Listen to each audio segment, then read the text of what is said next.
Back to my YouTube channel. You are watching someone else. So in this video, I'm going to discuss a cue card, that is describe a place where there was a lot of noise. आपने एक place के बारे में बात करनी है जहाँ पे बहुत ज़्यादा noise थी.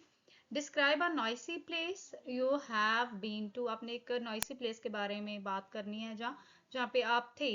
So basically यहाँ पे 4 questions हैं. First question आपका यहाँ पे रहेगा where it was, कहाँ पे है वो चीज़, when this happened, कब की ये बात है, why there was a lot of noise, क्यों वहाँ पे बहुत ज़्यादा noise थी, and explain what you did when you heard the noise. आपने जब voice noise सुनी थी तो आपने क्या किया था. सो बेसिकली यहाँ पे आप किसी भी प्लेस के बारे में बात कर सकते हो जहाँ पे बहुत ज़्यादा नॉइज थी, चाहे वो लाइक कोई ऑडिटोरियम था, चाहे कोई वहाँ पे आपका स्टेडियम था, या कुछ भी कहीं सिटी में गए थे तो सिटी में कई ऐसी क्राउडेड प्लेस थी वहाँ पे बहुत ज़्यादा नॉइस थी, तो उसके बारे में भी बात कर सकते हो. सो बेसिकली यहाँ पे नॉइस पोल्यूशन पे आपका जो है वो जर्नल लाइन बन सकता है. तो आप यहाँ पे बोल सकते हो indeed no one can deny that in this contemporary era it is quite arduous to find a serene place. Indeed का मतलब होता है सचमुच. सो आप बोल सकते हो कि सचमुच कोई भी ये चीज़ को डिनाई नहीं कर सकता कि इस मॉडर्न एरा में, मॉडर्न एरा लाइक होता है कंटेम्प्रेरी एरा, जो कंटेम्प्रेरी एरा है इसमें ये काफ़ी आर्डुअस है. आर्डुअस का मतलब होता है डिफ़िकल्ट. ये काफ़ी डिफ़िकल्ट है कि एक सरीन प्लेस को फाइंड आउट किया जा सके. सरीन प्लेस होती है calm and peaceful place. Even I have visited ample places where I observed a lot of noise. मैं ample places पे visit कर चुकी हूँ जहाँ पे बहुत ज़्यादा noise मैंने observe किया है. तो ample का मतलब होता है many. Here I would like to shed some light on a place where there was a lot of noise which was unbearable. So basically आप बोल सकते हो आज मैं बात करूंगा उस place के बारे में जहाँ पे noise जो थी वो unbearable थी, मतलब उसको सहा नहीं जा सकता था. I vividly reminisce. Reminisce का मतलब होता है remember. Last year I was in 12th grade में 12th grade में था. So उस टाइम पे क्या हुआ, our alma mater, alma mater का मतलब होता है यहाँ पे A L M A, alma अलग से लिखा जाता है और मीटर जो है अलग से लिखा जाता है. इसका मतलब होता है लर्निंग इंस्टीट्यूट, चाहे वो कॉलेज है चाहे वो स्कूल है. हमारे स्कूल ने क्या किया था, ऑर्गेनाइज्ड एन एक्सकर्जन. एक्सकर्जन का मतलब होता है ट्रिप. तो ट्रिप एजुकेशनल ट्रिप भी हो सकता है, कोई लाइक आप बोल सकते हो कि फन के लिए भी ट्रिप हो सकता है. सो उन्होंने एक ट्रिप ऑर्गेनाइज किया to visit an iron and steel factory. So basically ये यहाँ पे जो आयरन एंड स्टील फैक्ट्री वहाँ पे विजिट करना था लुधियाना में. In order to enhance, enhance का मतलब होता है increase our erudition regarding its products, उन ताकि हमारी नॉलेज को बढ़ाया जा सके. एरुडिशन का मतलब होता है नॉलेज. सो नॉलेज को इन्हांस करने के लिए उन्होंने जो वहाँ का उनका आइडिया था कि आयरन एंड स्टील इंडस्ट्री में विजिट किया जा सके, ताकि आपको पता चल सके स्टूडेंट्स को कि वहाँ पे क्या क्या चीज़ बनती है. So basically all the student were agog to know about the functioning of an industries. सारे स्टूडेंट जो थे काफ़ी अगॉग थे. अगॉग का मतलब होता है क्यूरियस. सो सारे जो स्टूडेंट थे काफ़ी क्यूरियस थे ये जानने के लिए कि वो कैसे फंक्शनिंग करती है. On the day of trip, जब ट्रिप का डे था, we hit the road at 9 AM.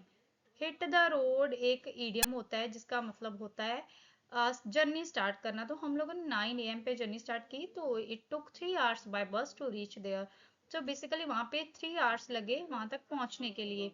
When my comrades and I entered in the industry, जब मेरे comrades, comrades होते हैं फ्रेंड्स, जब मेरे कॉमरेड्स और मैंने लाइक एंटर किया इंडस्ट्री में, we were bold from the blue. हम लोग बहुत ज़्यादा सरप्राइज्ड थे. बॉल्ड फ्रॉम द ब्लू एक इडियम होता है जिसका मतलब होता है सरप्राइज हो जाना. तो काफ़ी हम लोग सरप्राइज थे वहाँ पे because there were huge machines which we never saw before. क्योंकि वहाँ पे बहुत सारी machines थी जो हम लोगों ने पहले कभी नहीं देखी थी. No doubt we were all excited to see all that stuff, but there was a lot of noise of machine which was really unbearable. No doubt कि हम लोग काफ़ी ज़्यादा excited थे वो सारा कुछ देखने के लिए जो भी वहाँ पे था. बट एक साइड क्या था कि वहाँ पे नॉइस बहुत ज़्यादा थी जो हम लोग सह नहीं सकते थे. It was a daunting task. Daunting task again यहाँ पे एक इडियम होता है, इसका मतलब होता है डिफिकल्ट टास्क. तो एक डिफिकल्ट टास्क था for all the student to listen our teacher's voice, कि टीचर की वॉइस को सुनना भी हमारे लिए काफ़ी ज़्यादा मुश्किल था बिकॉज वहाँ पे बहुत ज़्यादा नॉइज थी. Then our mentor told us to observe all the machines and its functioning meticulously and to make notes. Then हमारे टीचर ने बोला कि आप ऐसे करो, आप ना ऑब्जर्व करो सारी मशीन्स को और उनकी फंक्शनिंग को मेटिकुलसली। मेटिकुलसली एक वोकेबलरी वर्ड होता है जिसका मतलब होता है लाइक केयरफुली, ठीक है, केयरफुली मशीन्स को देखो, उनकी फंक्शनिंग को देखो और नोट्स बनाओ। She told us that she will explain everything in the class. उन्होंने बोला कि वो सारा कुछ जो है वो हमें क्लास में ब्रीफली एक्सप्लेन कर देगी, तो आप अपने नोट्स बना सकते हो जैसे भी आप कंफर्टेबल हो, जैसा भी आप लोग ऑब्जर्व करते हो मशीन्स को। Basically that industry was for metal roofing. Basically जो वो इंडस्ट्री थी वो मेटल रूफिंग के लिए थी, स्टील बीम्स के लिए थी, आयरन के लिए थी, एंड स्टील पाइप्स जो थे, and steel safety barrier for roads जो होते हैं वो सारे बनाने के लिए बेसिकली वो ये इंडस्ट्री थी। आफ्टर दैट इसके बाद क्या हुआ, I put my airports in order to avoid the noise of machine. मैंने क्या किया कि मैंने ना अपने एयरपोर्ट्स जो थे वो लगा लिए और लाउड म्यूजिक करके कि मुझे मशीन्स की जो नॉइस है वो ना सुने। To my dismay it did not work for me. To my dismay होता है sadly.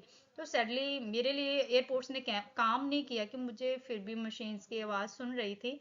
Then my teacher gave me hearing protection ear plugs which was fruitful. So then मैंने जो मेरे वहाँ पे मेंटर थे, मेरे टीचर थे, उन्होंने मुझे हेयरिंग प्रोटेक्शन जो ईयर प्लग्स होते हैं लाइक कानों में घुसाने के लिए होते हैं, लाइक जो अवॉइड करते हैं कि आपको नॉइस ना सुने, विच वॉज फ्रूटफुल। वो काफ़ी अच्छे रहे कि मतलब उससे मुझे वॉइस नहीं सुनता था इतना। आई थैंक माई टीचर। मैंने अपने टीचर का थैंक यू किया। बिसाइड्स दिस इसके अलावा क्या था, वो spent almost 3 hours in that industry and saw numerous new things. हमने वहाँ पे 3 आवर्स बताए थे और बहुत सारी नई चीज़ें देखी थी। हाउ बिट, हाउ बिट का मतलब होता है बट। ये एक वोकेबलरी वर्ड है बट का। बट के लिए however, howbeit word use कर सकते हैं आप। It was an uphill task for all of us to spend that time in such a noisy area. So क्या था कि बट वो हम सब के लिए डिफिकल्ट था। एन अपहिल टास्क का मतलब होता है डिफिकल्ट टास्क था वहाँ पे टाइम स्पेंड करना, वो भी इतने नॉइजी एरिया में। When we came out of that building, जब जहाँ बिल्डिंग बोल दो, जहाँ इंडस्ट्री बोल दो, कि जब हम लोग उस कॉरपोरेशन से बाहर आए तो वहां पे हमें साई ऑफ रिलीफ जो था मिला था। We felt a sigh of relief जिसका मतलब होता है सुख का साहस लिया कि फाइनली हम लोग उस शोर शराबे से, जो वो नॉइस था, उससे परे थे। To cut the long story short, this is again an idiom for ending, okay. So आप यहाँ पे आप एट लास्ट भी बोल सकते हो, to cut the long story भी शॉर्ट भी बोल सकते हो, ये आपकी पर्सनल चॉइस है। सो कोशिश करिए कि आप अगर वोकेबलरी यूज करते हो, इडियम यूज करते हो, that will be quite fruitful for all of you because it will enhance your band score. Okay, so you can say, to cut the long story short, this was the noisy place where I visited and it was an electrifying experience for me ever. और ये मेरे लिए एक ना भूलने वाला जो है वो एक्सपीरियंस था। इलेक्ट्रीफाइंग एक्सपीरियंस का मतलब होता है अनफॉरगेटेबल। तो आप यहाँ पे उसकी बात कर सकते हो। सो ये था हमारा क्यू कार्ड और अब हम करते हैं इसके फॉलो अप क्वेश्चन। सो हमारा फर्स्ट क्वेश्चन जो यहाँ पे रहने वाला है वो है, is noise pollution serious in India? क्या नॉइस पोल्यूशन सच में सीरियस है इंडिया में? So you can say, of course, this is one of the major concern of today's era in my nation. एक चिंता का विषय बन गया है मेरे नेशन में, इस जमाने में, जहाँ इस दौर में आप बोल सकते हैं। As with the advancement of technology, vehicles are flooded on roads and ample factories are developed in every nook and corner of the metropolises. सो जितने भी व्हीकल्स हैं वो फ्लडेड हैं रोड्स पे। कहने का मतलब बहुत ज़्यादा व्हीकल्स हैं रोड्स पे। और जो लाइक फैक्ट्रीज हैं, एम्पल फैक्ट्रीज, मतलब बहुत ज़्यादा फैक्ट्रीज जो है वो भी लाइक बन गई हैं हर नुक एंड कॉर्नर में ऑफ द मेट्रोपॉलिसिस। मेट्रोपॉलिसिस का मतलब होता है सिटीज, ठीक है। These are the major reason which produce noise pollution. यही मेन कारण है कि noise pollution बहुत ज़्यादा है। Even it has become more arduous for every individual to find a peaceful and calm place for relaxation. Even बहुत ज़्यादा difficult हो गया है हर किसी person के लिए कि वो like calm and peaceful place जो है उसको ढूंढ सके अपनी relaxation के लिए। So the second question is, do you like to live in a noisy place? आपको like पसंद करोगे आप noisy place पे रहना? तो ऑब्वियस सी बात है कोई भी पसंद नहीं करेगा। तो आप बोल सकते हो definitely no, because I love to spend my quality time with my self in a serene ambience. तो मुझे अपने से टाइम स्पेंड, अपने साथ टाइम स्पेंड करना पसंद लगता है। लाइक काम कोई पीसफुल जगह पे बैठना, अकेले टाइम बताना अच्छा लगता है। But unfortunately for better employment opportunities, या आप बोल सकते हो for better education, I have to live in city, तो मुझे सिटी में रहना पड़ रहा है. whenever I have a break from my academics or job, जहाँ आप बोल सकते हो whenever I have summer vacation or winter vacation, then I love to go my grandparents house in a village. Then मैं कोशिश यही करता हूँ कि मुझे मेरे ग्रैंड पेरेंट्स के हाउस में जाने का मौका मिले, which is surrounded with the natural beauty of nature. So natural beauty जो नेचर की है उसके साथ वो घिरा हुआ है, लाइक जो उनका विलेज है. तो वहाँ पे आप बोल सकते हो there is no any kind of hustle and bustle of city, जहाँ जो भी होता है कि लाइक पोल्यूशन नहीं है, ऑटोमोबाइल्स नहीं है, किसी तरह का कोई शोर शराबा नहीं है. So you can answer like this. So third question is, do you like to go to noisy places? आपको नॉइजी प्लेसेस पे जाना अच्छा लगता है जहाँ पे बहुत ज्यादा शोर शराबा? तो आप बोल सकते हो well sometimes it works for me. कई बार ऐसा होता है कि लाइक मुझे अच्छा लगता है जहाँ आप सीधा बोल सकते हो well I personally do not like to visit any noisy place. Personally तो मुझे पसंद नहीं है, but once in a blue moon it happens that I go to hang out with my buddies, with my comrades in disco और clubs. So once in a blue moon ये होता है. Once in a blue moon एक idiom होता है जिसका मतलब होता है कभी कभी, कि कभी कभी ऐसा होता है कि लाइक मैं अपने फ्रेंड्स के साथ हैंग आउट करने के लिए चला जाऊं और कहीं डिस्को और क्लब में, तो ये मतलब फ्रिक्वेंटली नहीं होता है. So the next question is, where can you hear a loud noise? कहाँ पे आप लाउड नॉइस सुन सकते हो, ज्यादा जोर का लाइक वॉइस? तो आप बोल सकते हो एज आई नो, जितना तो मुझे पता है, इन दिस एपक, एपक मतलब era, one can hear loud noise everywhere. हर किसी जगह पे लाउड नॉइस आजकल देखने को मिलता है, और सॉरी सुनने को मिलता है. As there is the loud noise of vehicles horn, industries and automobiles noise. So वहाँ पे हॉर्न्स की आवाज रहती है, इंडस्ट्रीज की, ऑटोमोबाइल्स की. So I can say it has become common nowadays. तो अभी तो ये काफी कॉमन बन गया है, जो लाउड नॉइस है उसको लाइक ऑब्जर्व करना, उसको सुनना, तो ये काफी कॉमन है in these days. So the next question is, do you think there is more noise in people's lives today than in the past? आपको लगता है कि लोगों की जिंदगी में इस प्रेजेंट में ज्यादा नॉइस है अगर कंपेयर किया जाए पास्ट के साथ? तो ये तो ऑब्वियस सी बात है, उस टाइम पे इतनी टेक्नोलॉजी नहीं थी, इतनी एडवांसमेंट नहीं थी, इतने व्हीकल नहीं थे. तो वही चीज आप रिप्रेजेंट कर सकते हैं अपने आंसर में. You can say obviously as compare to yesteryears, अगर येस्टर ईयर मतलब कि पिछले टाइम के साथ कंपेयर किया जाए, people are facing this problem at an alarming rate. जो पीपल है ना वो अभी फेस कर रहे हैं बहुत सारी प्रॉब्लम, वो भी काफी अलार्मिंग रेट पे, मतलब कि पीक पे है ये problem. Because during that time, उस टाइम पे क्या होता था, there were no any technical gizmos, automobiles and industries. वहाँ पे लाइक कोई गिजमोस नहीं होते थे, कोई ऑटोमोबाइल नहीं होता था, लाइक इंडस्ट्रीज नहीं होती थी, जहाँ बोल सकते हो there were not much technical gizmos के, ज्यादा नहीं थे. But now the whole scenario is changed. अभी तो सारे का सारा सिनेरियो ही चेंज हो चुका है, and the individuals are running in order to find peace and gratification in their life. So लोग आजकल सिर्फ इसी भाग दौड़ में लगे हैं, लाइक कैसे वो लाइक शांति उनको मिले, उनको सेटिस्फेक्शन मिले उनकी जिंदगी में. तो इसी भागा दौड़ी में लगे हुए हैं. तो ग्रेटिफिकेशन का मतलब होता है सेटिस्फेक्शन, और इसका एक वोकेबलरी वर्ड है complacence. You can also use that one too. So the next question is, do you think cities will become more noisier in the future? आपको लगता है cities और भी noisier होती जाएंगी, like future की अगर बात की जाए? तो आप बोल सकते हो definitely it will be, होंगी, ऐसा ही होगा कि cities में बहुत ज्यादा noise होगी, because technology is proliferating day by day. technology day by day बढ़ती जा रही है. individuals are running in a cat race, और लोग लाइक सॉरी कैट रेस लिखा है, रैट रेस आई थिंक आना था. तो आप लिख सकते हो कि लाइक रैट रेस में जो है भागा दौड़ी में लगे हुए हैं हर लोग, in order to live a luxurious life. तो एक लग्जरी लाइफस्टाइल जीने के लिए हर कोई भागा दौड़ी में लगा है. They want everything in haste. तो हर किसी पर्सन को ऐसा है कि हर चीज जल्दी में चाहिए, हरी में चाहिए, which is not a good sign for future, जो कि अच्छी बात नहीं है फ्यूचर के लिए.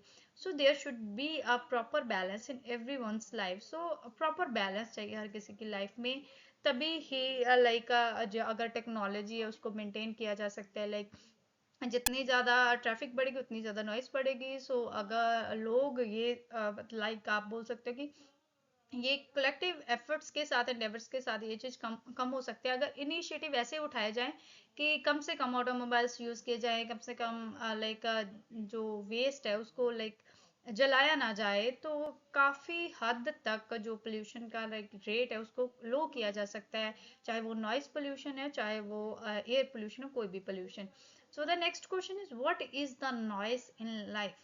सो द नेक्स्ट क्वेश्चन आ गया, ये थोड़ा सा लाइक मुझे लगता है कॉम्प्लिकेटेड भी हो सकता है कुछ स्टूडेंट के लिए। ये जनरल नॉलेज क्वेश्चन है, जो आप चीज़ ऑब्जर्व करते हो, so on the behalf of that thing आप यहाँ पे आंसर कर सकते हो कि नॉइस क्या है लाइफ में। So noise is not only about the pollution, that is noise pollution. You can ask according to my perspective. Perspective का मतलब होता है viewpoint. Noise is not just the noise pollution, noise सिर्फ noise pollution नहीं है which we all observe all around us, जो हम लोग ऑब्जर्व करते हैं अपने इर्द गिर्द। But noise is also in thoughts, in the way of distraction. Noise हमारे विचारों में है, हमारी सोच में भी है, जैसे कि डिस्ट्रैक्शन के तौर पे आप बोल सकते हैं। As I have observed in today's world that there are a lot of people who are suffering from mental disorders या माइंड डिसऑर्डर्स बोल सकते हो, कि बहुत सारे लोग मैंने देखे हैं इस वर्ल्ड में जो सफ़र कर रहे हैं, लाइक उनको लाइक आप बोल सकते हो कि मेंटल डिसऑर्डर है या माइंड डिसऑर्डर है, मतलब कि लाइक आप डिप्रेशन की बात कर सकते हो। This is solely cause of noise in their thoughts and mind. इसका मेन कारण क्या है, क्योंकि उनके माइंड में क्या है, लाइक उनके माइंड में, उनके थॉट्स में नॉइस है, लाइक वो कुछ ना कुछ सोचते रहते हैं इन ऑर्डर टू आप बोल सकते हो टू फाइंड रिलैक्सेशन। कुछ ना कुछ सोचते हैं कैसे ये हो, तो वो स्ट्रेस लेते हैं तो डिप्रेशन में चले जाते हैं। तो ये चीज़ भी एक तरह की नॉइस है कि जो उनके थॉट्स में है, माइंड में है, which become problem for them to relax, जो उनके लिए रिलैक्स होने में के लिए एक ना प्रॉब्लम है, लाइक एक ऐसी सिचुएशन क्रिएट हो जाती है, दे कांट इवन रिलैक्स, वो रिलैक्स भी नहीं हो सकते। सो the next question is how is the noise level in your city. आपकी सिटी में नॉइस लेवल कैसा है। सो जैसा भी है आप अपने पर्सनल व्यू पॉइंट दे सकते हो। अगर आप विलेज में रहते हो तो आप बोल सकते हो कि काफ़ी लो है जो यहाँ पे मैं रहता हूँ मेरे होम टाउन में, क्योंकि वो रूरल एरिया में है, जहाँ आप बोल सकते हो कंट्री साइड एरिया में है। तो अगर आप सिटी में रहते हो तो डेफिनेटली वहाँ पे लाइक पोल्यूशन होगा। You can ask, well I can say in my locality, locality का होम टाउन या सिटी कुछ भी बोल सकते हो, noise level is at its zenith. Zenith का मतलब होता है पीक। तो जो नॉइस लेवल है वो पीक पे है, because I live in a well developed city where there are a lot of automobiles industries and technical gadgets.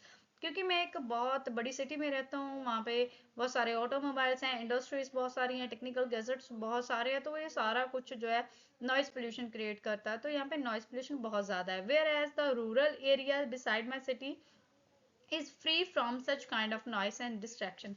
जो रूरल एरिया है साइड पे, मतलब मेरे सिटी के साइड पे, तो वहाँ पे नॉइस और डिस्ट्रैक्शन बहुत ज़्यादा कम है। So the next question is do you think it is important to be alone sometimes. क्या आपको लगता है कि ये चीज़ इम्पॉर्टेंट है कि कई बार अलोन जो है वो रहना चाहिए। तो you can ask of course this is crucial for everyone to spend some time with himself और हरसेल्फ।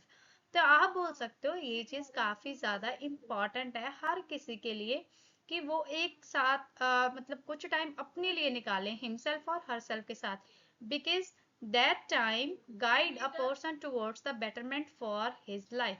क्योंकि वो टाइम जो है ना वो गाइड करेगा किसी पर्सन को उसकी बेटरमेंट के लिए, कि अब वो कुछ ना कुछ सोच पाए अपने लिए।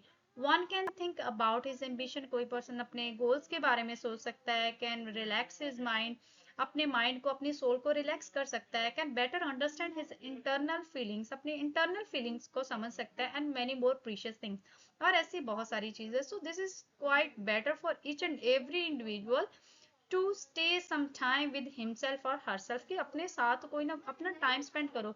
अगर फ्री रहोगे, अकेले बैठोगे, तो डेफिनेटली वो चीज़ आपके लिए वर्क करेगी। So keep supporting. So this was our video. Hope है कि आपके लिए ये सारा कुछ जो है वो फ्रूटफुल रहा होगा। Thank you so much, have a nice day.